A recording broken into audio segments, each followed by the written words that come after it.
Good evening, Council. It feels like evening. It's so dark, but we want to take a few minutes at the end of this day just to talk about how the 21 budget will be implemented. As you know, can recall, I'm gonna share my screen and go here. Sure. And oh, there we go. Oh, sorry. Just a second. It did not work. I'm going to do this at the beginning.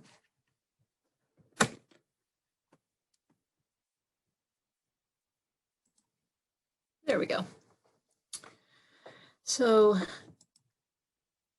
this should look familiar. It seems like it was ages ago, but it was just last month that we adopted, if you recall, the budget here, the expenditures of just shy of $170.7 million for over a 2-year budget. 56.8 of that for the 2 years is general fund. So this budget pretty much was, for 21, was really a status quo budget for the most part. Things that didn't happen in 20, all the initiatives and efforts that we were doing in 20, we moved forward to 21. But there were some new things that we were trying to do with the mayor's initiative of land, people, and health. Sorry, thank you. Honesty, thank you. I'm sorry. It's been, like I said, I was up, didn't have much sleep last night. So given the global pandemic, we want to do the things that we didn't do last year, and we want to do a few things new that we were sharing with council. So what were those things? Let's look at the departments and see what we did with the departments. So in the general fund, the municipal court, we had more security improvements. That was a continuation from 20. In the executive department, communications budget, an equity training, facility study, and a community survey. And so those are new things that will be introduced that were not in the 20 budget. The phone system and IT, we are proceeding forward with that acquisition, and that would be in 21. The community development, there's some software, which is the Bluebeam and the local intel, as well as 2 studies, the North Shore sub-area plan and the comp plan. And then Parks and Rec, when a new director comes on board in a couple weeks, pros plan, a maintenance worker, some large equipment. There's like 3 or 4 pieces of large equipment. Grass Valley tennis courts rehab, and then the Louis Block ADA improvements, and that's new. The facilities, this was like serendipity with the org scan that you heard. This is the maintenance worker and a truck to help out there. Other department changes, we had in streets, the traffic signal controller. That was funded with a grant, as you recall. Brady and Grand Ridge intersection improvements and trailer mounted attenuator. In the fire department, we're talking about 2 FTEs in 21 and 2 in 22. With assorted equipment, additional PPEs, increases in the budget for the increase in drug costs for the ambulance service, and then electronic patient care report, and then some additional turf treatment in the cemetery. In utilities, we have, since we are, that program is in stormwater, which has been very busy so far this year. Maintenance worker, some more heavy equipment in that department, stormwater drainage plan, and a DOE permit. And in the solid waste, a sanitation driver and truck, because of the annexed area that we're taking on from Waste Connections, and the water sewer with some heavy equipment. Citywide, there's some themes here that obviously that we're going to be doing that will eventually those costs would be spread out of the general fund to others. Would be the major building maintenance, depending on which program the building is, ERP system over 2 years, the facilities plan, the a phone system, community survey, and equity training. Our capital budget is 24.4 million over the 2 years. You can see that the majority of the revenues coming either from grants and contributions or from bond proceeds. Well, it's almost even though bond proceeds, as those are bonds proceeds that we already have. That this is just a continuation of those programs. Utility rates and SECs and growth-related revenues such as REIT, park impact fees, transportation impact fees, and some 3.8 from the various governmental funds. And the majority of those projects are in, it looks like, transportation, water, and parks and rec.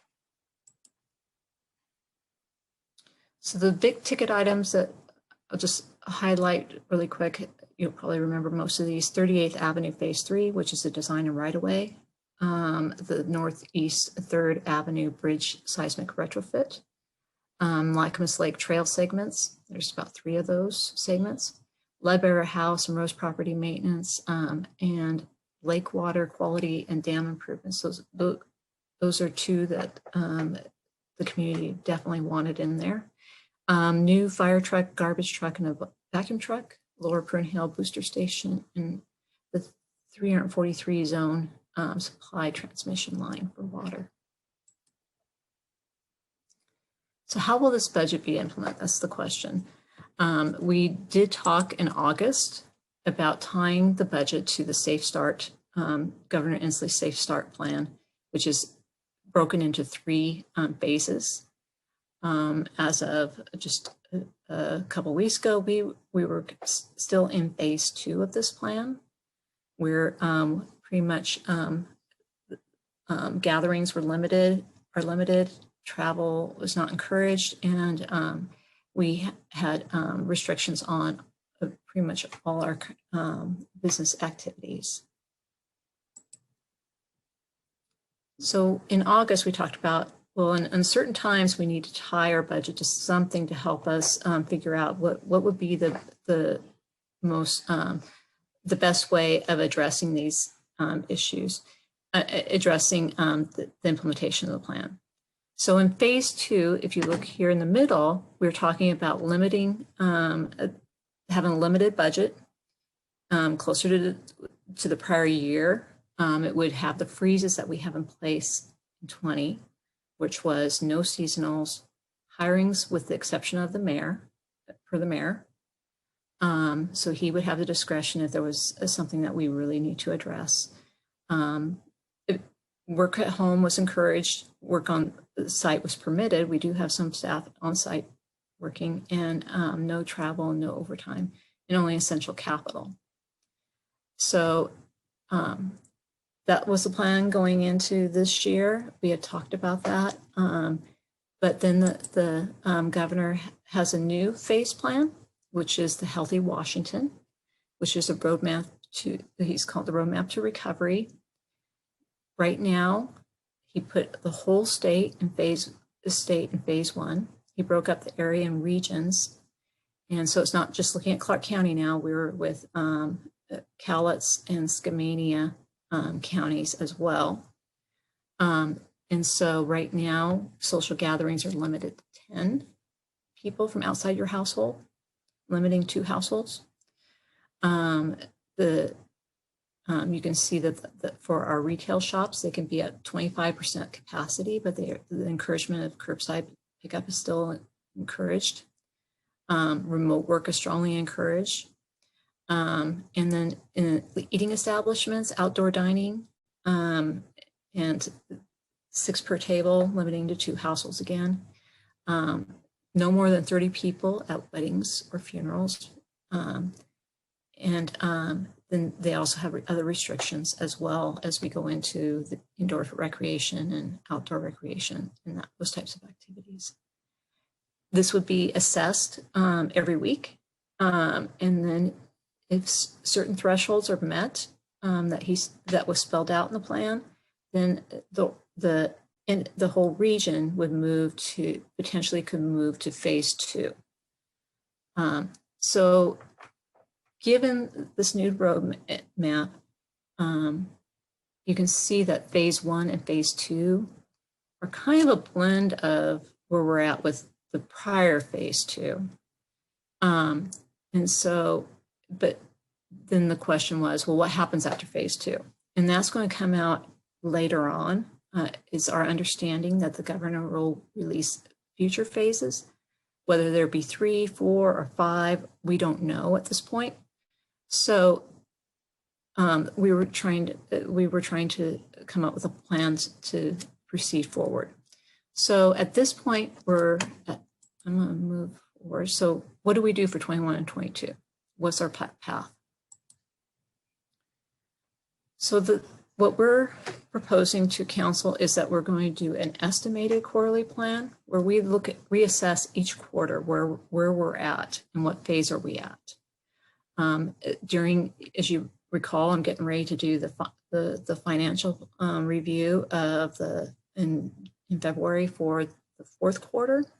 So at each of these quarters, we would revisit where we're at, what's the governor's phase plan, and then determine what will the budget look like. So just for illustrative purposes, we came up with an estimated quarterly plan. So right now, the 1st quarter, we retain the restrictions we have in the phase 2 plan. Given that the mayor has the ability to adjust these accordingly, if there's an assessment that says, for example, that given for storms, for example, maybe we do need more maintenance workers out there, that type of thing, he could revisit that if that was in the budget. So in the 2nd quarter, we're assuming we would assume that we move into the new phase 2 of the governor's new Healthy Washington plan. And we would modify the budget to look at status quo of phase 2. We would go ahead and fill the positions that we didn't do in 19 and 20. But we would still have no travel or training and no seasonals at this point. If we were when we revisit 3rd quarter and we were at phase 3, if there's a phase 3, that's why I have the question mark there, because we don't know what the next phase will be, nor do we know what the governor's going to have for phase 3. Seasonals, travel and training by case basis. In the 4th quarter, we would really hope that immunizations are widespread and that we were closer to a would-be phase 4 and fully implement the 21 budget. So there, I'm going to stop. I know that we were really hoping that we could give you ample time to discuss this, where we're at with the budget, and have opportunity for your council discussion as well as any questions that us as staff can answer.